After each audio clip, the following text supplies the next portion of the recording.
Hello बच्चों, कैसे हो? आशा है आप बहुत खुशी पूर्वक रह रहे होंगे, अपनी पढ़ाई आगे बढ़ा रहे होंगे।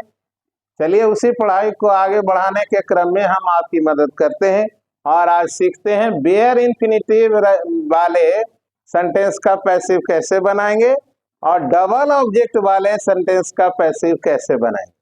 आइए पहले हम देखते हैं बेयर इंफिनिटिव वाले सेंटेंस का। यहाँ देखिए लिखा हुआ है आई सा राम प्ले, है ना बच्चा। यहाँ एक्टिव वॉइस में जो है उसमें टू नहीं लगा हुआ है, यानी बेयर इंफिनिटिव है। तो एक्टिव में यदि बेयर इंफिनिटिव रहता है तो पैसिव में उसे फुल इंफिनिटिव में बदलना पड़ता है। बस इतनी सी बात का ख्याल रखना है। अब बाकी तो एक्टिव से पैसिव बनाने के जो रूल्स है वे सब फॉलो करने होंगे। तो इसमें हम देखते हैं कि राम ऑब्जेक्ट है और आई सब्जेक्ट है। तो सब्जेक्ट ऑब्जेक्ट बनेगा, ऑब्जेक्ट सब्जेक्ट बनेगा। तो राम अब बन जाएगा सब्जेक्ट। और ये है पास्ट टेंस में राम सा। तो पास्ट टेंस के लिए ऑक्सिलरी वर्ब क्या देना चाहिए? वाज देना चाहिए। तो राम वाज सीन। ये जो प्ले है ना बेटा, एक्टिव में बेयर इंफिनिटिव था, लेकिन जैसे ही पैसिव बनता है तो उसको फुल इंफिनिटिव में बदल देते हैं। तो क्या हो जाएगा? Ram was seen to play. हो गया ना, ये पैसिव बन गया हमारा। अब दूसरा देखिए, दे मेड अस लाफ। यहां भी लाफ है। लाफ क्या है? बेयर इंफिनिटिव है और बेयर इंफिनिटिव जैसे ही पैसिव में जाएगा फुल इंफिनिटिव हो जाएगा। तो क्या हो जाएगा? आ से इधर जाएगा तो वी बनेगा ना सब्जेक्ट। वी मेड है, इसका मतलब है पास्ट इंडेफिनिट का सेंटेंस है। तो पास्ट इंडेफिनिट सेंटेंस जब पैसिव में बदलता है तो उसमें क्या प्रयोग में लाते हैं? वाज या वेर ही ना लिखते हैं। तो लिख देंगे वी के अनुसार क्या हो जाएगा? Were. We were made to laugh. हो गया ना बच्चा। बाय देम लिखना जरूरी नहीं है ना। कोई इंडेफिनिट प्रोनाउन यदि सब्जेक्ट रहता है तो उसे ऑब्जेक्ट नहीं बनाते हैं। दे और वी को भी सब्जेक्ट से ऑब्जेक्ट में कन्वर्ट नहीं करते। इसका ख्याल रखना है। अब यहां देखिए, we found the boy guilty. इसमें भी वही है। तो क्या करेंगे? The boy was found. The boy was found guilty. अब देखो, ये वी है ना, इसको आप पास में बना भी सकते हो, नहीं भी बनाओगे तो कोई बात नहीं, क्योंकि कोई ना कोई तो करने वाला रहेगा ना। गलती उसमें कोई ढूंढने वाला होगा, तभी तो उसको पाया कि उसने गलती की है। तो the boy was found guilty by us लिख सकते हैं। बाय अस नहीं भी लिखेंगे तो अर्थ में कोई अधिक परिवर्तन नहीं होगा। अब है यहाँ गोपाल गेव मी ए प्रेजेंट। इसको ध्यान से देखो बेटा, इसमें दो दो ऑब्जेक्ट हैं। गोपाल गेव मी ए प्रेजेंट। तो यहाँ एक है मी और एक है प्रेजेंट। दो तरह के ऑब्जेक्ट होते हैं, एक कहलाता है डायरेक्ट ऑब्जेक्ट और दूसरा कहलाता है इनडायरेक्ट ऑब्जेक्ट। इसकी पहचान कैसे करेंगे? जो ऑब्जेक्ट डायरेक्टली रिसीव करता है एक्शन को, उसको हम लोग डायरेक्ट ऑब्जेक्ट कहते हैं।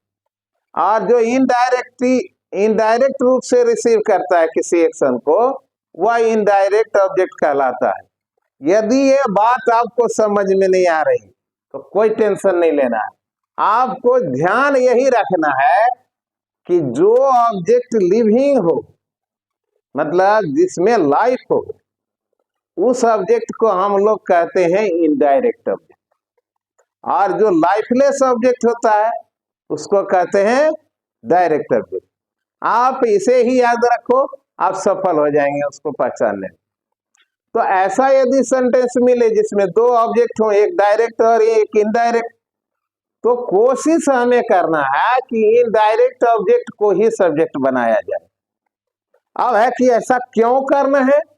ऐसा इसलिए करना है कि यदि आपने डायरेक्ट ऑब्जेक्ट को बना लिया है सब्जेक्ट, तब क्या करोगे? तो उसके लिए फिर एक आपको प्रीपोजिशन ढूंढना पड़ेगा, है ना। इसलिए कोशिश करेंगे कि इनडायरेक्ट को ही सब्जेक्ट बनाए। ऐसे दोनों आप बना सकते हो, कोई टेंशन नहीं है। सिर्फ एक प्रीपोजिशन खोजने की बात है और लगाने की बात है। जैसे है गोपाल गेव मी ए प्रेजेंट, तो क्या बन जाएगा? यहां देखो मी भी है बेटा ऑब्जेक्ट और प्रेजेंट भी है ऑब्जेक्ट, तो हम मी को ही रखते हैं इनडायरेक्ट ऑब्जेक्ट को। तो यहां लिखा जाएगा क्या? I was given A present by Gopal. ये हो गया ना बच्चा। अब मान लो किसी बच्चे ने जिद पकड़ लिखी, नहीं सर नहीं सर, हमको डायरेक्ट का ही बनाना, डायरेक्ट ऑब्जेक्ट को ही इनडायरेक्ट मतलब सब्जेक्ट बनाना, तो बना लो, कोई टेंशन नहीं। तो ए प्रेजेंट वाज गिवन, अब देखो एक टू का जरूरत पड़ा ना, a present was given to me, अब फिर हो गया बाय गोपाल। यहां देखिए दो दो ऑब्जेक्ट, दो दो प्रीपोजिशन हमें लगाना पड़ा, जबकि इसमें एक ही प्रीपोजिशन से काम चल गए। और प्रीपोजिशन बड़ा रिडिकुलस चैप्टर है बेटा, उसका उपयोग बड़ा सावधानी से करना चाहिए।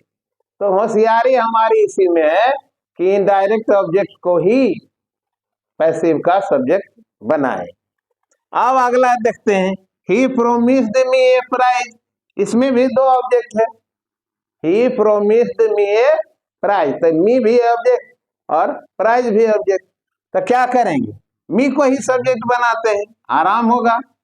तो क्या हो जाएगा? मी का सब्जेक्टिव केस क्या होगा? I was promised a prize by him. हो गया ना बच्चा? ये आसान है, इसी का आप लोग प्रयोग में करिए। और लास्ट है, my brother gave my friend a beautiful pen, तो क्या हो जाएगा?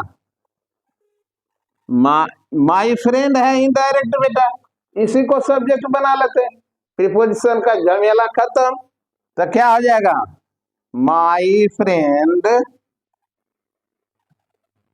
Was given a beautiful pen by my brother. वह इसे ध्यान पूर्वक देख लीजिए एक बार, और इसी नियम का आप पालन करें। यदि एक्टिव वॉइस में वेयर इंफिनिटिव का प्रयोग हो तो पैसिव में उसके लिए फुल इंफिनिटिव दें। यदि एक्टिव वॉइस में दो दो ऑब्जेक्ट हो, एक डायरेक्ट ऑब्जेक्ट और दूसरा इनडायरेक्ट ऑब्जेक्ट, तो कोशिश करें कि इनडायरेक्ट ऑब्जेक्ट को ही सब्जेक्ट बनाएं, डायरेक्ट ऑब्जेक्ट को नहीं, क्योंकि उसके लिए हमें एक और प्रीपोजिशन देना पड़ेगा। तो इसे ध्यानपूर्वक देख लें और अपना एक्टिव से पैसिव इसी तरीके से बनाएं। और पैसिव बनाने की अलग अलग जानकारी और अधिक जानकारी को पाने के लिए आप लगातार देखते रहिए इंग्लिश एडुटेक।